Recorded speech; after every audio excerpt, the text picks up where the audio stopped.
अंदानी को दिया गया है सर। तो आपका ये सवाल जो है कि इनको जो भारत रत्न दिया गया है, तो जिस महाशय को भारत रत्न से नरेंद्र मोदी नवाज रहे हैं, तो उनका रिकॉर्ड ये है कि जहाँ कहीं भी वो अपनी रथ यात्रा लेकर गए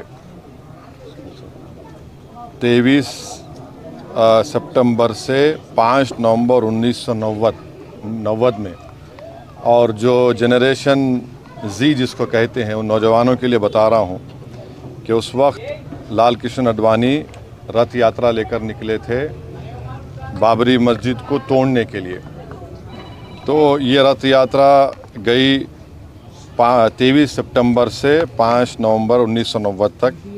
अहमदाबाद से शुरू हुआ, हरिद्वार, बिजनौर, पालनपुर, मुरादाबाद, रामपुर, धनेरा, बदायूं, अलीगढ़, मथुरा, आगरा, कानपुर, भरूच, लखनऊ, इलाहाबाद, सूरत, जौनपुर, फैज़ाबाद, वडोदरा, बाशी, वाराणसी, वायरू, रांची, पटना, मुंबई, गोधरा, हैदराबाद, जयपुर, दाहोद, बिदर, कोलार, जोधपुर, बेंगलुरु, देवानगिरी, मीरठ, रामानगरम, चन्नापटना, गाज़ियाबाद। तो उसमें जहाँ कहीं भी ये इनकी रथ यात्रा गई, बेंगलुरु, कोलार, चन्नापटना में 30 लोगों की मौत हुई फसादात में, देवानगिरी में 1, रामानगरम में 2 नवंबर को 2 लोगों की मौत हुई, बिदर में 7 लोगों की मौत हुई अक्टूबर 5, हैदराबाद में उस वक्त बदतरीन फसाद हुआ हिंदू मुसलमानों का, 30 लोगों की मौत हुई। फिर भारूच में गुजरात में 1 शख्स की मौत हुई 2 नवंबर को। सोमनाथ में से शुरू किए थे ये।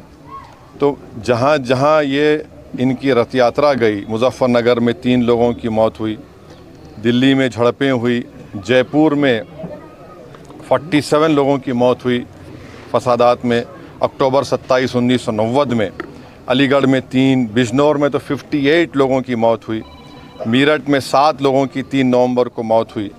तो जहाँ कहीं भी लाल कृष्ण आडवाणी की रथ यात्रा गई, वहाँ पर इन तमाम मुकामात पर हिंदू मुसलमान फसाद हुआ, इंसानियत की मौत हुई। और अफसोस की बात यह है कि नरेंद्र मोदी की हुकूमत उनको इस मुल्क का सबसे बड़ा सिविलियन अवार्ड भारत रत्न से नवाज रहे हैं।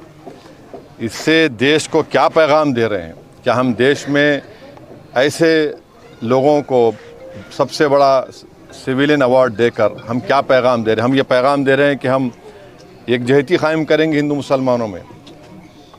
आप बताइए नरेंद्र मोदी की हुकूमत क्या पैगाम दे रही है? और इससे बढ़कर लाल कृष्ण आडवाणी जब पाकिस्तान गए थे तो मोहम्मद अली जिन्ना की ख़बर पर जाकर उन्होंने जिन्ना की तारीफ़ में कलिमात लिखे थे। और यही आरएसएस, बीजेपी, विश्व हिंदू परिषद, बजरंग दल आए दिन भारत के गयूर मुसलमानों को बोलते हैं पाकिस्तान चले जाओ, पाकिस्तान चले जाओ। अरे कम से कम तुम अवार्ड देने से पहले ये तो देख लेते कि ठीक है इतने लोग मरे, तुम भूल गए, इतने लोगों की मौतें हुई, बच्चे यतीम हुए, हमारी बहनें चाहे हिंदू हो मुसलमान हो बेवा हो गई, कई घर उजड़ गए।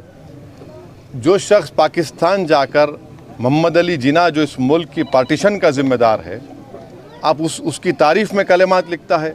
नरेंद्र मोदी तो आडवाणी की किताब को कौन सी किताब लिखी गई थी जब जिन्ना के ऊपर जसवंत सिंह साहब लिखे थे, उस किताब को बैन लगा दिया था क्योंकि वो उसमें जिक्र था। आप ऐसे आदमी को अवार्ड दे रहे हैं जो जिन्ना की तारीफ़ किया, तो इससे आपका ये सो कॉल्ड नेशनलिज्म दिखता है। हम जो अवार्ड दिया गया है हम समझते हैं कि ये हमारे अवार्ड की तौहीन है। इससे पहले बहुत बड़े बड़े लोगों को ये अवार्ड दिया गया था, मगर जो शख्स रथ यात्रा के ज़रिए जहाँ जहाँ रथ यात्रा गई वहाँ पर फसाद हुआ, जिस शख्स की मौजूदगी में बाबरी मस्जिद की शहादत हुई, ये अलग बात है कि कोर्ट ने किसी को खाती नहीं पाया, यह भी एक बड़ा मजाक है और उसकी अपील नहीं की गई। तो हम इसको नामुनासिब समझते हैं, गलत समझते हैं, और हम समझते हैं कि भारत रत्न के रुतबे में कमी आ रही है इस तरह के नरेंद्र मोदी की हुकूमत फ़ैसले जो कर रही है। इसलिए हम ये इस बात को ख़तई नहीं मान सकते कि ऐसे शख्स को आप अवार्ड दे रहे हैं जो भारत में हिंदू मुस्लिम फसादात हुए और उनकी मौजूदगी में बाबरी मस्जिद की शहादत हुई, उन जो होम मिनिस्टर थे 2002 का राइट हुआ, तो हम इसको गलत फ़ैसला मानते हैं।